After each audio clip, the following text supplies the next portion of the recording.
नई दिल्ली के constitution club of India में प्रख्यात अधिवक्ता, शोधकर्ता एवं लेखक डॉक्टर गोविंद कुमार सक्सेना की पुस्तक महाकुंभ 2025 श्रद्धालु 66 करोड़ के पार का भव्य लोकार्पण किया गया। इस गरिमामय समारोह में बिहार के माननीय राज्यपाल लेफ्टिनेंट जनरल सेवानिवृत्त सैयद अता हसनैन, सुप्रीम कोर्ट के पूर्व न्यायाधीश न्यायमूर्ति अशोक भूषण, न्यायमूर्ति संजय कुमार सिंह, प्रोफेसर डॉक्टर शुभ्रांशु सिंह, इतिहासकार डॉक्टर राजीव श्रीवास्तव, आध्यात्मिक गुरु अशोक महाराज और बॉलीवुड अभिनेत्री अमीषा पटेल सहित कई प्रतिष्ठित हस्तियां मौजूद रहीं। इस अवसर पर वक्ताओं ने कहा कि यह पुस्तक महाकुंभ 2025 के ऐतिहासिक आयोजन, 66 करोड़ से अधिक श्रद्धालुओं की सहभागिता और उत्कृष्ट प्रबंधन का एक महत्वपूर्ण दस्तावेज है, जो आने वाली पीढ़ियों के लिए प्रेरणादायक संदर्भ ग्रंथ साबित होगी। मैं doctor Rajiv Shrivastava, visiting faculty के तौर पे फिल्म इंस्टीट्यूट है या मीडिया इंस्टीट्यूट है, उसमें मैं जाता रहता हूँ और जो तमाम पुस्तकें हैं, चाहे वो आध्यात्म पे हो, संगीत पे हो, सिनेमा पे हो, साहित्य का हो, तो उन सब चीज़ों पे लिखना और वृत्तचित्र यानी डॉक्यूमेंट्री फिल्म्स जो बनाने का काम है, जैसे गंगा नदी पे है, गायिका शमशाद बेगम, मुकेश और जयप्रकाश नारायण, इस तरह की जो विभूतियाँ हुई हैं, और उन सब से ऊपर जम्मू महाराज जी, हमारे माननीय अशोक महाराज जी, इन सब के ऊपर जो लेखनी चलाने का काम जो मैंने किया है, वो इसलिए संभव हो सका है कि इन सब का गुरुजन का आशीर्वाद रहा है और इनका मार्गदर्शन रहा है। और आज का ये आयोजन इसलिए भी सफल रहा है कि महाराज जी का आशीर्वाद रहा है, और इन्होंने अपनी दिव्य दृष्टि से पिछले माह ही बता दिया था कि 1 अगस्त को ये कार्यक्रम होना है और इसी स्थान पे होना है। इसकी भविष्यवाणी इन्होंने 1 महीने पहले ही कर दी थी।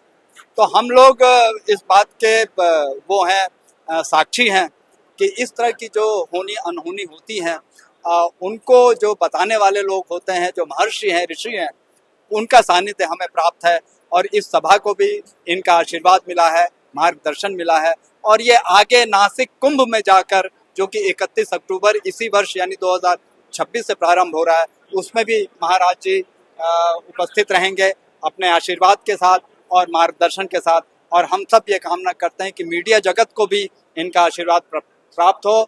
संचार का जो माध्यम है वो निरंतर अबाध गति से प्रवाहमान हो, ये हमारी कामना है, मनोकामना है। आज का ये पर्व नहीं है, आज का अवसर सब जितने भी हमारे राज्यपाल जी आए थे, गणमान्य व्यक्ति आए थे, हमारे डॉक्टर श्री राजीव वास्तव जी हैं, इन्होंने इस सहयोग के लिए डॉक्टर गोविंद सक्सेना जी को महारानी ने वो आशीर्वाद दिया, उनकी लेखनी में वो शक्ति दी है कि वो हमारे सारे भारतवर्ष के लिए, देश विदेश के लिए ऐसी एक पुस्तक लिख जाए जिसके द्वारा ज्ञान प्राप्ति परित्यज्यम मस्तक परिहरणम सर्व धार्मिक कार्य करे तू शुभम भव तू कल्याणम।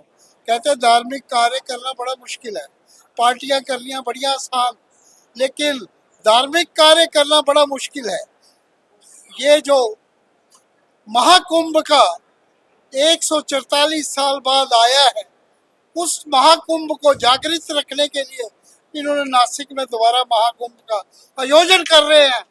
यही सब भक्तों से, सब व्यक्तियों से और सब कृपाधारी धर्मम परित्यज्यम धर्म को जो अपनाने वाले हैं, उनसे यही प्रार्थना है, वहां पहुंचे, उस यज्ञ में, उस गंगा में स्नान करके पुनर्जन्म ना विद्यते, ताकि दोबारा जन्म हो तो इंसान का हो, नहीं तो नहीं हो। 84 जोनियों से जब आदमी भटक जाता है, तब इस महाकुंभ में स्नान करने से फिर दोबारा मनुष्य की जोड़ी में आता है। मैं डॉक्टर गोविंद कुमार सक्सेना, प्रोफेशन हमारा लॉ से है, पैशन हमारा किताबें लिखने की, आर्ट और कल्चर, सोशल इशूज पे मेरी कलम चलती है और मैं उस सच्चाई से कभी विमुख नहीं होता। और मेरी कितनी भी किताबें हैं, 11 हैं जो डिजिटल प्लेटफॉर्म स्पेशली महाकुंभ 2025 श्रद्धांजलि साक्षर गाँव के पार, जिसने पूरी संस्कृति को, पूरी सनातन संस्कृति को, पूरे हिंदू धर्म, पूरे विश्व में एक लहर की तरीके से पहुंचा। और ये ऐसा पर्व था महाकुंभ, जिसमें बिना बुलावे के, विदाउट इन्विटेशन लोग आए और उन्होंने बहुत शांति से गंगा संगम का पर्व मनाया। और इस किताब के 18 अध्याय जो है, 18 अध्याय में मैंने बहुत छोटा प्रयास किया है, बाकी पाठ्यक्रम स्वयं संपन्न किया है। पूरे 45 दिन चलने वाले महाकुंभ के बारे में मैंने हर छोटी बड़ी चीज़ों को इसमें दर्शित किया है, लिखा है, वर्णित किया है। और इसमें एक विशेष अध्याय भी मैंने दिया है जो आगे आने वाले समय में जो ये जेनजेड है, जिसको हम कहते हैं जेनजेड जिंदगी, ये युवा भारत है, इसके जो बच्चे हैं उनको सनातन परंपरा, उनको सनातन धर्म, उनको हिंदू धर्म के बारे में जानकारी मिलेगी। और ये भी जानकारी मिलेगी कि उस समय 2025 के प्रयागराज पूरे संसार में किन किन प्रतिनिधियों ने गंगा स्नान, संगम स्नान किया। इसमें भारत की प्रथम नागरिक, भारत के राष्ट्रपति ने पहला संगम स्नान किया था।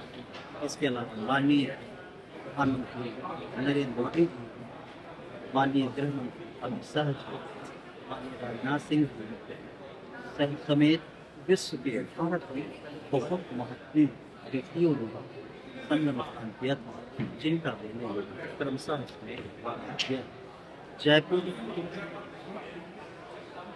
से विशेष प्रतिनिधिमंडल वहाँ प्रयागराज से आया था, जिसमें वहाँ की उप मुख्यमंत्री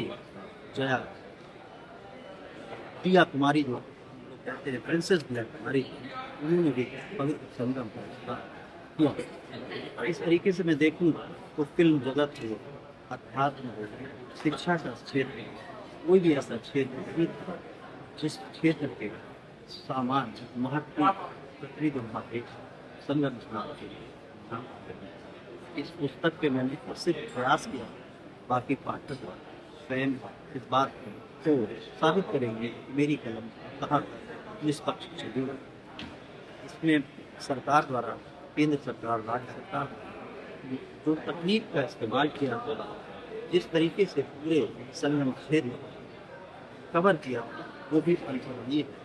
किसी भी प्रकार की दुर्घटना, आकस्मिक दुर्घटना नहीं, और संपूर्ण शांति से चला और समझा। मेरा नाम शिका तनेजा है, मैं सनातन प्रचारक हूँ। पहले मिस वर्ल्ड टूरिज्म थी और एक्टिंग करी, और उसके बाद सब कुछ छोड़कर अब सनातन की सेवा में जुड़े हुए हैं। सीता मैया बनने का सौभाग्य मिला। यूपीजी के जो दीप उत्सव होता है वहाँ पे, और महाकुंभ से शुरुआत हुई। मुझे लगता है जो डॉक्टर गोविंद सक्सेना जी ने जो ये पुस्तक लिखी है, बहुत ज़्यादा इम्पोर्टेंट काम है, बिकॉज हमें लगता है सिर्फ पुस्तक एक स्टोरी टेलिंग नहीं होता, वो मेरे समझ में एक इतिहास होता है जो हम नेक्स्ट जनरेशन को देते जाते हैं। मुझे लगता है बहुत ही सुंदर काम किया है उन्होंने, और सही तरह से लोगों को बताना, क्योंकि जब हम महाकुंभ जाते हैं तो हमें लगता है एक बहुत बड़ा सा इवेंट होगा जिसमें बड़े साधु संत आएंगे, अखाड़े आएंगे, योगी होंगे, पर जब हम वहाँ पे जाते हैं तो हमें समझ आता है कि वहाँ पे एक्चुअली में सनातन धर्म की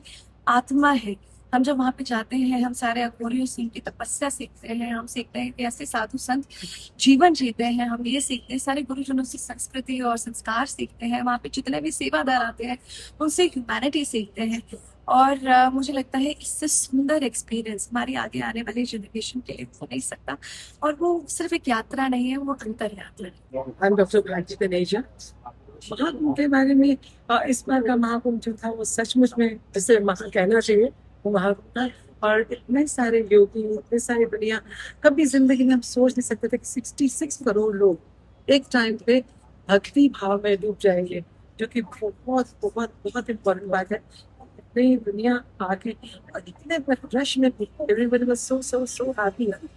जब हम दर्शन करते हैं किसी बड़े गुरु का, इतने गुरु के दर्शन किए और जब डुबकी लगाई त्रिवेणी में, तो मुझे लगता है वो डुबकी लगाते ही आपको सब परेशानियां भूल जाती हैं, आपको सिर्फ याद आता है सिर्फ भगवान।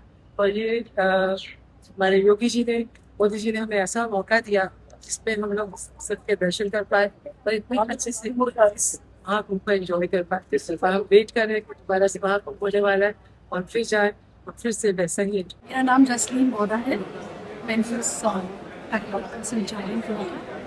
ये बहुत ही इंटरेस्टिंग किताब है, इसको पढ़ना चाहिए। और जिस तरह से ये सिर्फ एक कुंभ मेले के बारे में बात है, हमारी जो ये चलती संस्कृति है, जो जिंदा संस्कृति है, उसकी बात है। तो यहाँ आकर ऐसे महसूस होता है कि हम कितनी विशाल उसका हिस्सा है। महाकुंभ भी गई, मुझे लगता है हमको जाना चाहिए। और महाकुंभ की कहानियाँ, किस्से, लोगों की जो पर्सनल अनुभव है, मसाला होते हैं।